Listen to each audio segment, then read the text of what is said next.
Well, since my name tag, as well as the program, lists me as the co-host, I thought I would earn my keep and introduce my colleague in crime, C. Andrew Hemmings, who has got the next paper, which deals with coastal environments and human adaptations thereunto, the anthropogenic response to a shrinking landscape.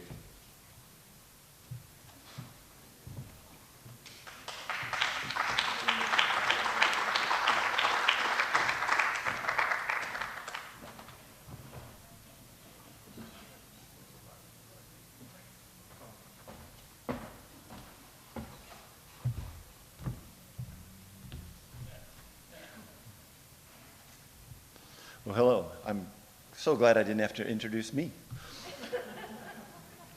I couldn't have asked to be set up better after Joe Donahue's speech about the fluctuations in sea level and rising sea level, particularly ending with some of the interesting modern stuff.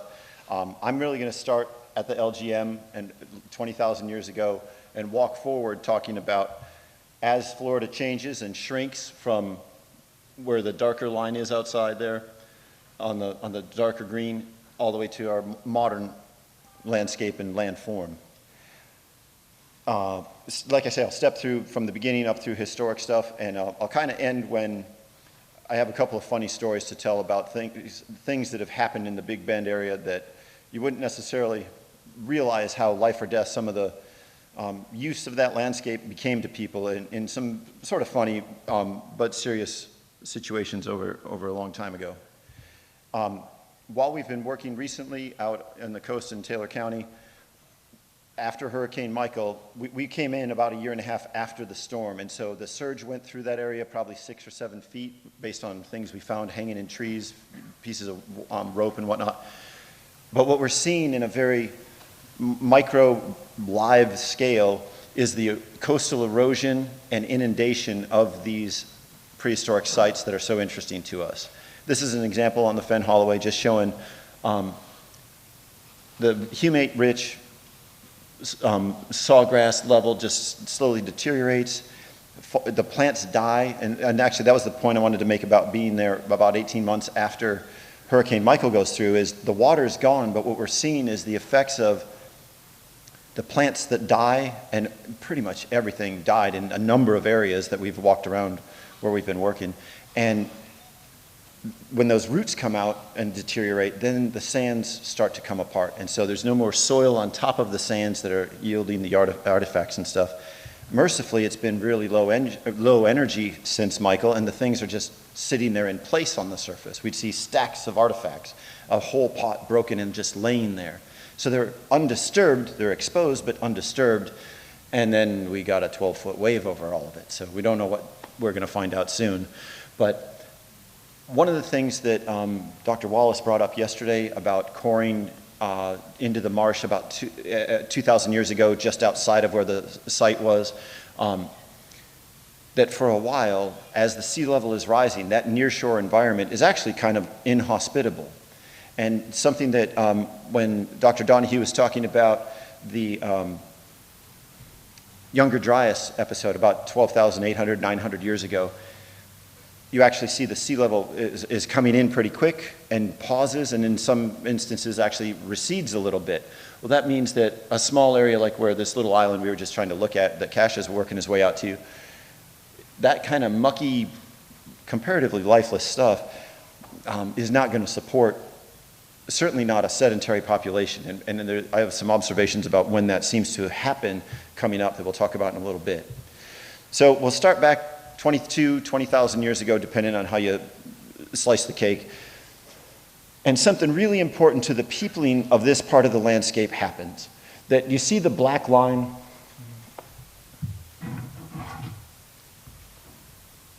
The black line that's the coast at the LGM. I tried in paint, or using another program, to draw a line to show you what happens out here. There's something really important that it hasn't really come up in any of the talks yet. The continental shelf is really flat, all the way out to well into that greenish the middle greenish area just to the left of the black vertical line. But when you get past that, what happens, you're on the continental slope. So from 22,000 years ago, 20,000 years ago, until about 13,000 years ago, maybe 14,000 years ago, the sea level is rising very fast. It comes up about 40, 45 meters, depending on how you, again, look at it. So, 120, 130 feet. But it only comes inland 6 kilometers, a couple, 3 miles. And the reason is that slope takes up a lot of water before it gets to the flat part, and then it starts racing across the Florida shelf. This photo shows some of the geology up to the Georgia line with across the Big Bend, and really, so that slope that I was talking about, where it's I describe it as near vertical. It's not. It's really no more dramatic than if you drove from Tallahassee to here, or if you drove from Tallahassee down to Wakulla, or from here in Monticello down to the Wassissa Head Spring. Over a series of a few miles, you drop 100, 120 feet. It's almost exactly like that. It looks like that. It's not a dramatic thing in any sense, but in terms of how much of the land mass was available and still exposed, so over 90% of that double-sized Florida is still available to the first humans that we know are at Page-Ladson, maybe Vero, maybe Wakulla Springs as well in our pre-Clovis suite of sites that I'll talk about in a moment. So moving right along then, most of all the sites we know about, of course, Paleo-Indian, pre-Clovis, Clovis, later Paleo-Indian, all of that, are inland sites. Even underwater sites like Page-Ladson and Sloth Hole are still 100, 150 miles from the shore at the time they're being occupied. This point is the one that Tom Harmon found in our excavations at Wakulla Springs a couple years ago. We're suggesting, and we think that Simpson is a pre-Clovis technology and adaptation based, and finally on finding one in a meaningful terrestrial site in an intact investigation. So inland sites like Page-Ladson, we wouldn't really expect to see marine resources, but we do see a wide range, of course, of alligator, turtles, a bunch of different fish, mammals that show up at Wakulla as well, of course down in Vero that have the beaver, tapirs, and the capybaras, and there's 2 kinds of capybaras. Down at Vero, we have an interesting thing that's about 1,000 years, maybe 1,000 years younger than Page-Ladson. We'll scoot down there, and I'll mention something else in passing. We're going from Page-Ladson down to Vero. It's 445 kilometers from one to one. But I also wanted to mention that the ecotonal changes that you see in plant communities and the animal communities that exist today, from basically, I drove the turnpike in I-75 so many times, I don't want to talk about it when we were digging at Vero, but I can tell you where the trees change, at what mile marker for all of them. And when you get north and west of Orlando, you've really changed back into something that by the time I get to Gainesville, we're getting close to drifting into the greater amount of hardwoods that are dispersed all the way along the coast before you get up here into the Red Hills and such. So the ecotonal changes that you can observe today just driving on the interstate system really existed in a way in the Pleistocene, and it's kind of important to realize that between the Oscilla sites and Vero, there are animals that are more tropical, more South American origins in Vero that we don't see in the North Florida sites. So there were noticeable differences across this landscape. It's not some homogeneous thing. And we should think about, or keep in mind, that there are differences. For the greater Big Bend, we're pretty safe speaking in more general terms that apply across the range. At Vero, though, there's some real interesting stuff, and I'll mention that and come back up here in a moment. We found incredible concentration of marine and freshwater species in an area that had about 80% of the charcoal from that level in a smudge or a circle that was about 70 centimeters across, and I'll show a picture of that in just a moment. But what I want to stress is we were 30 miles inland at the time this was, the land surface, 300 feet above sea level. And we don't have any stone artifacts there. We have a fragment of a bone point that was between the ribs of a tapir in the white sand just in front of the lady in the orange, or I mean in the green shirt. And in front of Jasper here in the orange shirt, all of that dark area is where the charcoal is, and the majority of those 177 teeth from all the species mentioned here. Redfish, black drum, sheep's head, sand shark, lemon shark, black tip, and at least 2 kinds of spinners that I hadn't positively identified yet. They're all burned, the roots are missing on all of them. So the species found in that concentration were not any found by Sellards a century ago. Where we are kneeling they're kneeling and sitting right now is on the ridge of the pond, next to the pond. It's actually a Sagamon ridge with some later stuff built up on top of it. Where Sellards dug was entirely in the wet ponded area, and it's just fundamentally different geology, depositional history, and it turns out constituents. So I've jokingly referred to it. I don't have a good explanation other than people did this because it's a burnt concentration of at least 7 marine species.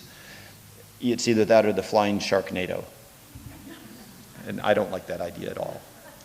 Coming back to some aquatic resources for a moment, because of course when you see the Mammoth Kill site excavated in 62 and 63 at the Clovis type site in Blackwater Draw with some lovely Clovis points and another little Clovis point that was found in the body of a mastodon, everybody's thinking aquatic resources, right? Thank you. The reason I say this is we all think of Clovis, and we use, unfortunately, far too frequently, the notion of Clovis as big game hunters. It dies very hard. They were not strictly big game hunters. We should not call them that. It's stupid. We've known this since the 30s when the site here was originally excavated. When they dug this, these points were found. They also found the Clovis well near the Clovis hearth. And next to the Clovis hearth were 18 turtle carapaces, Carolina terrapins. 18 of them stacked up. So based on MNI, we should never refer to Clovis, the type site, as a bison or a mammoth kill. It's a turtle kill site. One of the long-term dive masters of the Osceola River Prehistory Project, Bill Gifford, used to joke and say that those Clovis points, they weren't for mammoths, they weren't for anything else, they were turtle can openers. So I don't mean to belabor that because we don't really have a very great deal of marine. We have a surprisingly good amount of material across North America for Clovis age aquatic resource exploitation, but the marine resource is really limited to just a couple of things. And one, thank you, Neil, that ruined my talk. I had changed a slide and now I have to figure out the biology of toadfish. But across the continent, at Wenatchee, which is about 300 miles inland in Washington, one of the giant Clovis points supposedly had the blood residue of salmon on it. If we're happy with the analysis and that it's really a true positive, the only other marine resources at any sites are a single phalange, one of the distal finger bones of a monk seal that was found at Sloth Hole. It's Pleistocene age bone. It is not modern bone, but it's so stained I don't think we could get a date on it directly.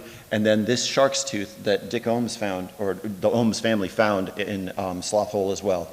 I don't believe that it's like a Miocene eroded later thing. I think it's actually fresh. It seems to not actually be a fossil. And that is it. That is for North America. We have 3 things, plus the presence of toadfish unstained in 13,000, 12,000 year old deposits at Sloth Hole.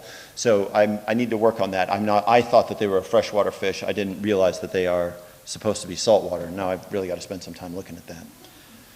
So the notion of big game hunters, again, needs to die severely. It should have died 20 years ago. I thought it did, but people keep publishing things saying it, and it's not good. In part because they couple the specialized big game hunters by saying that immediately into the Holocene or immediately post-Clovis, people become broad-based generalists. When you lose 82 species of animals and about a dozen plants that we know of across North America, I don't see how your diet breadth goes up, especially when we know you're making tools out of a lot of these animals that are no longer there, and there's kill sites for them, and they're eating a bunch of them. Of that 82, 35 or so are present in Florida. The vast majority of them, if they're not at Page Ladson, Sloth Hole, then they are at Vero. Between those 3 sites, you get all 35 of the animals that we know.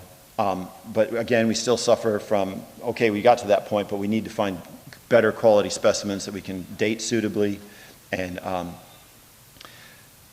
think about Clovis a little bit differently in terms of the landscape that was available to them at the beginning of their time shrunk tremendously as the water is on that flat continental shelf and comes racing in. So the landscape during Clovis changed considerably, as did the available resources. And so we don't really see, I don't think, and I'm treading on thinner ground here, and I admit it, and it's just sort of, I'm spitballing my idea here, that I don't think we really see the diet breadth rebound to Clovis levels of utilization of everything in the numbers that we see during their period until probably in the 3,000 to 4,000 years ago, lagging the intact or the stabilization of the current seashore. So after the extinction, we have some, and there's wiggle room here, and I admit what I'm saying is sort of contentious. I know even Jim and I would argue a little bit about some of this stuff, about how many animals really survive, say, a hard line in the sand at 12,800 years ago, that the onset of the Younger Dryas, there's very little well-dated fauna that goes extinct after that line. So admittedly, I don't know, and it's from an absence of evidence, and we're working on it, but in places like the Oscilla and in the Wakulla, we have a pretty good chance of answering some of these questions. So we'll keep after that, but not very much data, very little aquatic, let alone, I don't believe, any known marine species exploitation by middle or late Paleo-Indian people in Florida. I wanted to start my Archaic section because that's where we start seeing the first mounds, and realize there is an article in Science from last November that claims they have an 11,000-year-old mound on campus at LSU. They say that the initial construction began 11,000 years ago and it was abandoned 8,200 years ago, which is on the extremely early end of mound construction anywhere in the hemisphere, really. And that the next mound, to the north of it, they started building it 7,500 years ago. And I admit, I just found this out Wednesday. I have no idea how to incorporate this into what I was thinking previously about early Archaic, like here in the east, Bolin, and this map is actually showing the distribution of Kirk.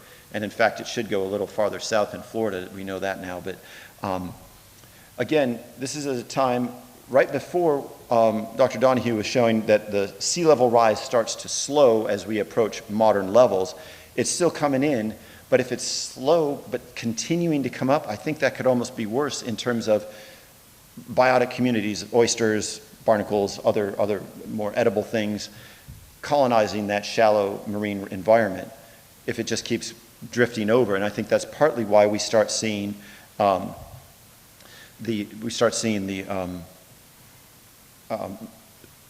attempts for the first midden-like mounds out underwater now. So,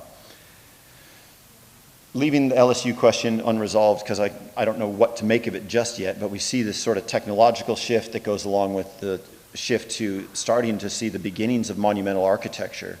I don't think we're talking anything to do with mortuary practices yet, but we may, if we find a 6,000-year-old mortuary mound out underwater, then obviously the story changes. But right now I'm just trying to talk about noticing something along the lines of increased sedentism. Even if they're not living on the mounds, it may be something of a risk mitigation strategy where they can go out there and get at better resources than what's in the less than a foot of salt water that doesn't have a lot growing in it that you can live off of just yet. We start to see other behavioral changes through this period too, that we start seeing the underwater internments like at Windover and what we think we see at Vero and probably Melbourne, as well as like Manasota Key on the west coast, that those kinds of things are in this sort of time period. Sea level rise, keep in mind, is slowing down, but it's still coming in, and probably not stable enough yet to really talk about sustaining populations, certainly not sedentary populations. Another thing that's really interesting about at this time occurring is what happens with, are we seeing evidence of storms, or perhaps the first sort of tendrils of high water stands where salt water gets past the coast, it goes up some of the rivers. And in the Wakulla and in the Oscilla, we see the extinction of the banded mystery sail, viviparous, which is a very saltwater or saline intolerant snail, And Phil Jarrell in the 80s took a couple of cores that had mid-Holocene sediments about 7,000 years ago, 7,500 years ago maybe, where he had two different kinds of pickerel, esox, that are also very saline intolerant, and they vanished as well. So I forget, I think it was Deborah was saying something about the mid-Holocene. There's some interesting things. Well, there's interesting biological things going in the larger vertebrates as well, not just the pollen. That the flux is something, the constant change, I think, is a theme that has run through a number of the papers in the last couple of days now that is worth remembering. All right, we're getting towards the more modern end of things here now. I just wanted to show this again for a moment and say we're sort of say approaching modern Florida. There might have been a little bit of wiggle for a high sea stand at somewhere in the 6,000 to 5,000, but say for the last 5,000 years, unlike all of the time, the 9,000 years plus that we know people are in Florida living with the coast being unstable and unreliable, now we start getting reliable coasts. We see greater development of sedentary populations with decreased residential mobility, exploiting more. Suddenly we see, widespread exploitation of marine resources and aquatic resources as well. But for the purpose of where we are here, the marine resources, lots of oyster shell being used as construction material and as food, of course. Scallops, all the fish. Was it Rochelle spoke about? Somebody talked about mullet yesterday. I'm sort of scooting through 4,000 years of history right there just to contrast the stability with the instability prior to that. Then we enter another period of instability when we have the Spaniards start traipsing through our landscape here. And I just use this example to show where the entrada points for Navarro's folks and De Soto's. They're coming in here, and there's interesting discussions about particularly Navarro's, when he reaches the Timucuan speakers, they meet him at a river crossing in regalia with incredible feather headdresses and such. And the story sort of just vanishes until they've made it up to the Oscilla and the Vitichuco, and then down where they probably were building their boats at the mouth of the St. Mark's.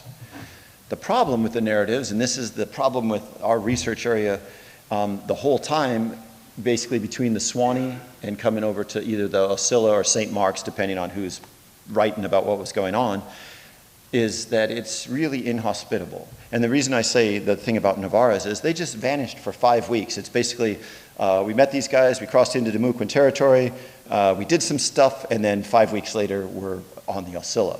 Well, where were they? And part of that may lie in some of the work we've been doing. They might have been closer to the coast where we've been working of late. The same sort of situation, meandering from point to point. De Soto goes farther inland, certainly, but may have come across our area. The point I want to make here, though, is to stress that those early expeditions are doing something that is very different than what happens later during the mission period and stuff. They wandered around in the mucky, swampy areas, and after them, nobody else wanted any part of it. One really interesting observation that A.E. Douglas, who Dr. Fagan mentioned last night, A.E. Douglas actually dug mounds in Florida in the 1880s and then published them pretty quickly after that. And in a comment he made that I have here was about De Soto's people, and I have not managed to chase down what his source for this is yet, so I'm working on it. But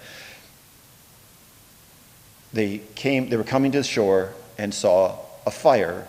As they got closer, they realized it was on the top of a mound. And what they basically came up on was this sort of cone-shaped structure. And in the paragraphs after this, he describes a couple more of them.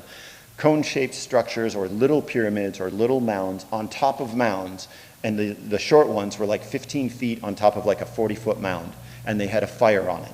And in this case, when De Soto's people came ashore, everybody took off because they wanted no part of it. They were out of here. They knew enough about the Spaniards, I guess, at that time to vacate. So here's a map along the old Spanish road and a lot of the known or suspected mission locations. And in our area down on the coast, not a lot of people going along there.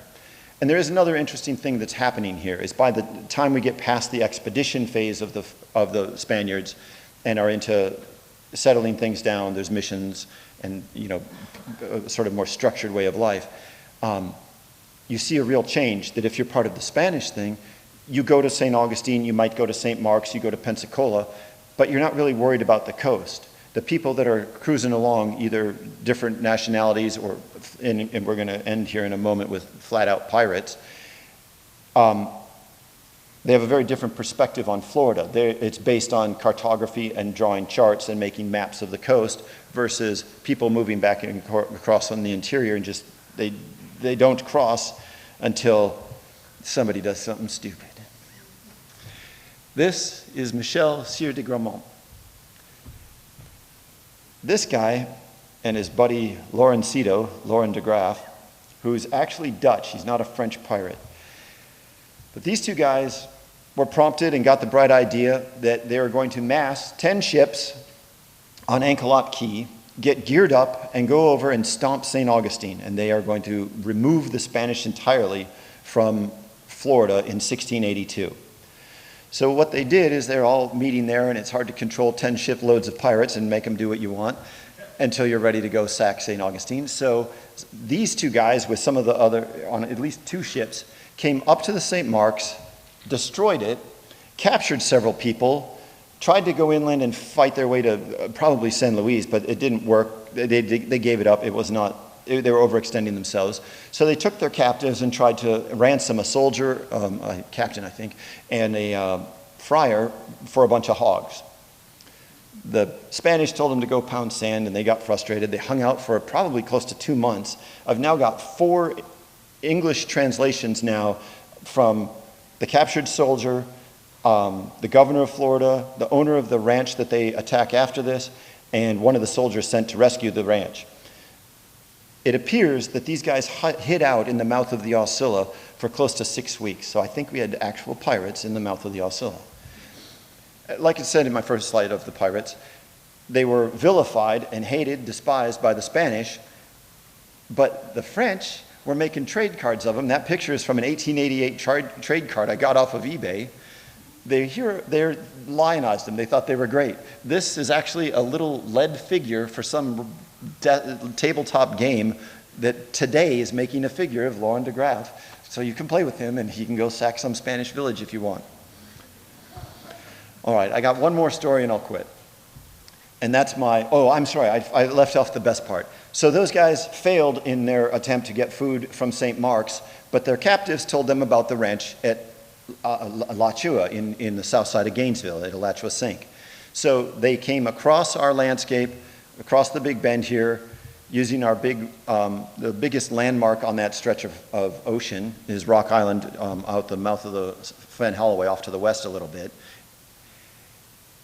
Went to the Swanee, up to Old Town, and marched 38 miles across to the Sink, captured the rancher, and then were attacked and let everyone go and ran away. They were trying to ransom him for 150 cows and some gold or whatever money they could get. It was a debacle. It failed. Their attempt to go sack St. Augustine failed because they didn't have provisions. So in good French form, they tried it again 2 years later and attacked Gainesville again. Then they did, Grammont actually did attack St. Augustine, but it was a debacle. Everything about this was awful, and it failed pretty severely. But that's my story of from the west to the east. They went that way. I'll end with a Monticello story. Here in 1835, end of the 1835, were formed 2 companies of soldiers in the Second Seminole War that were going to go relieve the other troops that had been attacked and pinned down at the Withlacoochee River. That was in December. It took until about April before they got over there. One group of 50 guys marched from Monticello down the river, ended up getting to Old Town, get on a big barge. They butcher a whole bunch of cattle, dry them out, make jerky out of them, and float down the Swanee down to the Withlacoochee. They pull in, get to the falls. They can't go any farther, unload everything, and start building a blockhouse. The 2 lieutenants that are with them go upstream, take the barge back, but the accounts say I've got different conflicting accounts that say each of the lieutenants got sick and died, and I think they probably both died because it turns out everyone forgot or didn't know that they were at the Withlacoochee. So 3 days after they land, they've about got everything but the roof on their blockhouse. They are under siege by the Seminole and pinned down for 40 days. and no help is coming, and it turns out no one who's alive outside of that blockhouse knows that they're actually there. So they get 3 volunteers, and I'm sorry I've forgotten their last names, but it's John, John, and John, get in a leaky canoe, and they patch it up enough to paddle up to the mouth of the Swanee. And those poor guys make it to the mouth of the Swanee, and this is back at Rock Island looking back towards shore, and get shot at because the Seminoles saw them leave and they know they're going there. So from the Withlacoochee, they make it to the Swanee and then had to paddle to the St. Marks and then walk to Tallahassee up to Mission San Luis. So this is my story. So we got the pirates going east and the Second Seminole War people going west. But using this landscape, using this, however it's changing it over time, fairly stable in this point, but important landmarks are always important landmarks. And I end with this because it's the highest point. That's almost 20 feet tall, maybe 16 feet tall of land with 20, 30 feet tall palm trees on top of it. This is straight in line coming right back to us through Magnolia Hill. They're right in line. They're practically line of sight. And if you had a signal fire on that, you could see it probably from this building. That if they're communicating from the big mounds out to the coast, I think we have a plausible, certainly historic explanation of how that stuff's kind of going on. So you get nice, good stories, and that's how the myth building begins. And so I end with the Florida State Seal. So thank you.